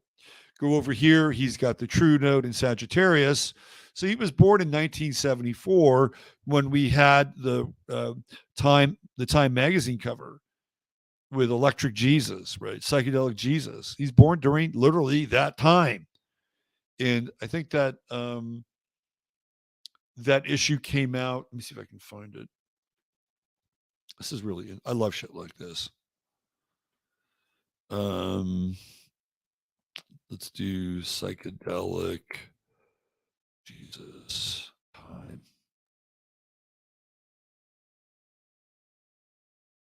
June 21st, 1971. So 3 years, 3 years ahead of that. Okay, I just need to be clear. So 3 years ahead, June 21st, 1971. So he's born in 1974, but that energy is still in the air, right? It's Neptune and Sag. And look at his Neptune. It's at 7 Sag, and his moon is conjunct that Neptune at 7 Sag. Wow. Right? This is a very powerful conjunction. And I would say that this guy is probably moved by his religious experience. I don't think it's much of a stretch for him in some ways to embody, this kind of, Christian or Christian energy. He's not very grounded, though. I don't even know if Virgo is his rising sign, but I just haven't met Pierre at this time. But without Virgo rising or Taurus rising or Capricorn rising, dude has no Earth in his chart, so he's kind of otherworldly. Actually, it's like what he does have a Sun Saturn conjunction, which gives him a little bit more ballast and seriousness. This is a really interesting chart, I have to say, and for somebody who plays a professional Jesus, I think it's a very appropriate chart. It's super appropriate. So, we've had him kind of come on the scene, right? With, Mars and Gemini right here conjuncting his south node. We've had this whole kind of, Jesus revolution story all began to happen when the sun went into Pisces and beginning to move through at this time his 6th house. Very interesting. Super interesting timing. Are you going to come over here? You want to show people who you are? Come here. Come here. Come on over here. Oh, man, she's elusive. She's like the great white. Now, he does have another side to himself because he does work for money. So he's done a few other things. His voiceover work also includes video games, Evolve, Mafia 2 and 3, The Darkness 2. And he's voiced several characters in the MTV series Celebrity Deathmatch, which is good. Rumi started as a production assistant, was on the location scout for Spider-Man, National Treasure, and I Am Legend. Rumi has been a ministry leader and has served as an extraordinary minister of Holy Communion within the Catholic Church. He is a strong advocate of the sacraments of ecumenism, humility, and charity. He serves on the board of Catholics in Media Associates. In 2020, he was nominated for a papal knighthood, the Order of St. Gregory of the Great. He was also named one of Alitia's 10 Catholics who restored our faith in humanity. in 2021 and made it onto our Sunday visitors list of Catholics in the year 2022. He lives in Los Angeles and he is pro-life. Rumi's portrayal of Jesus Christ in The Chosen has been reviewed in the National Catholic Register, America Magazine, The Atlantic, and the Irish Times. So there you go.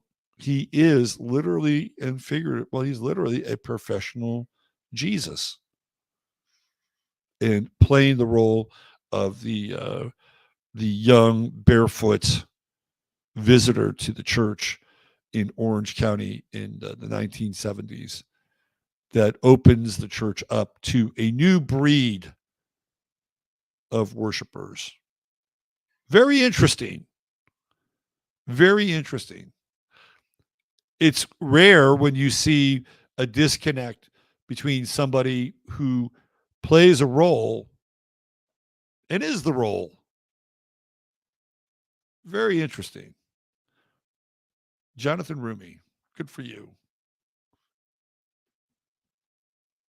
Good for you. All right. So what's going to happen now as we move through this whole SVB crisis? Where's it all going to go? Well, I showed you when the nodes are going to shift, right? The nodes are going to move. And really, at the end of the day, it's going to be about, how you adapt to things and how you are able to move forward in a lot of ways, regardless of our situation, right? One of the things that you'll notice about Aries is that Aries have an uncanny ability to keep moving forward. They just keep pushing ahead. They keep ramming ahead. In spite of what other people might feel as being pushy or self-centered, they are there to demonstrate how to keep moving forward. And that's going to be what's going to be on the plate for all of us. Post July 25th, when the true node moves into Aries, man, you got to keep moving forward no matter what happens out here. And we'll be tested. So why not ramp it up now? Why not affirm and decree who and what you can be now? In a very humble way. You don't have to shout it from the rooftops. That's one of the things that bugs me sometimes about Twitter.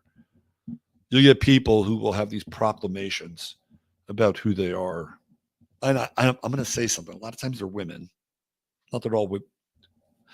But they'll proclaim, this is who I am. And, this is my divine power. And hear me roar, right? I'll see this. Good. I'm glad. Good. But you don't necessarily have to shout it from the rooftops.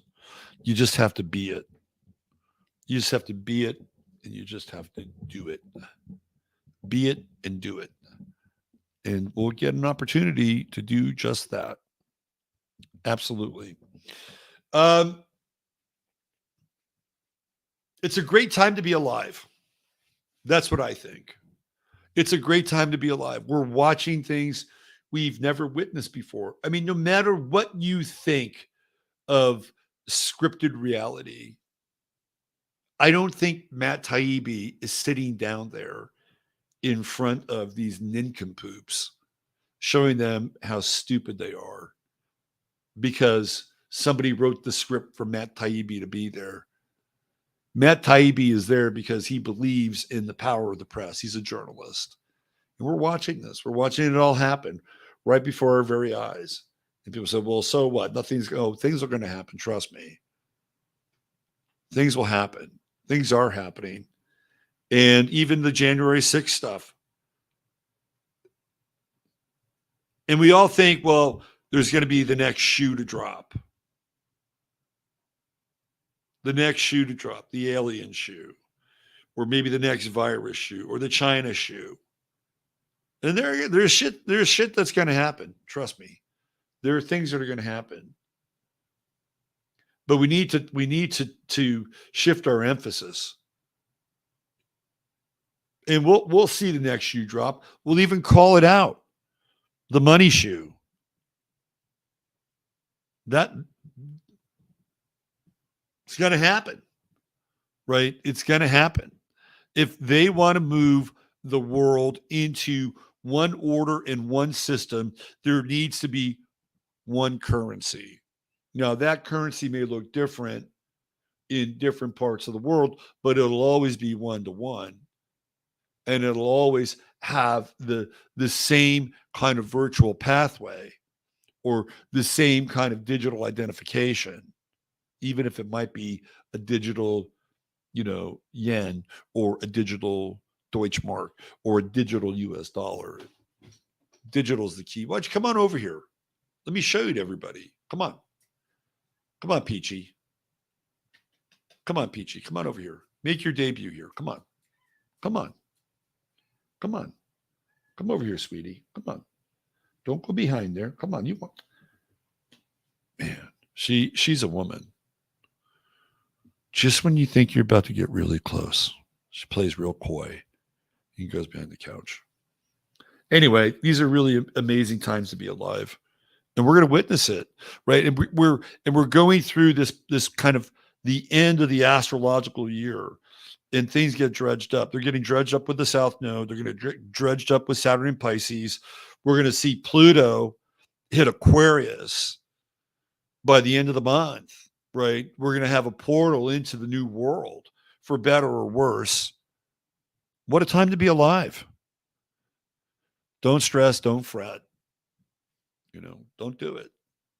Focus on the expression, the self-expression, and the ability to merge your will with God's will. And when that becomes unified, you cannot be defeated.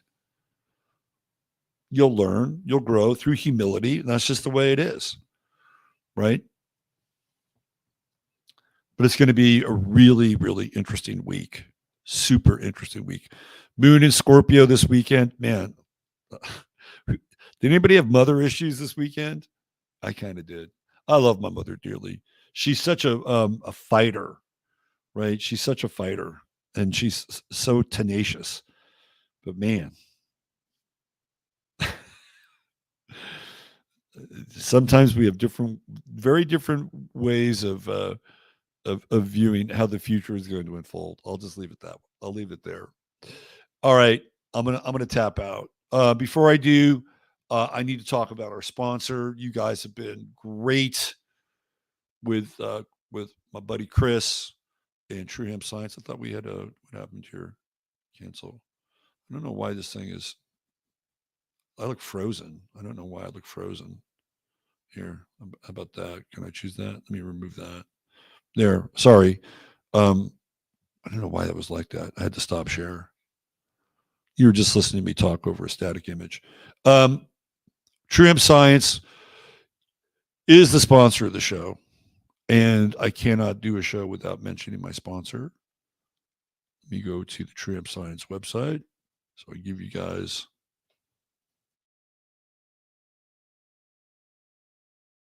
Give you the visual. So if you have any kind of interest in CBD, and I know a lot of you do and have, then Jasper's got some activity back there. Look at he's licking his paws. How about that? Let me give you a little glimpse into the world of True Hemp Science. And here we go. Present right here. Oh, how do I get into the? Let me add this. Let me get rid of this. Let me stop that screen. There we go. And let me get over here. There it is. My bad. So that's the True Hemp Science landing page. Takes you right into the products right there. They got oils. They got edibles. Water soluble. They got stuff for your pets. I got a gummy with my name. Sleep gummy with my name on it tonight. Looking forward to it. So you can go here and you can just dive into all the great products that Chris has curated for us. And if you have any questions about what the right type of CBD is for you, guess what? You can call him right there. He'd be happy to talk with you. He loves sharing information. He knows this stuff inside and out. So don't hesitate to give him a call. He'll hook you up. And if you spend $100 or more and you use the word or the phrase code 15MINS, 15MINS, you'll get free product. So these are his number one sellers right here, the number 17 and number 19. I got some 19. It was right next to me. I don't know where it went.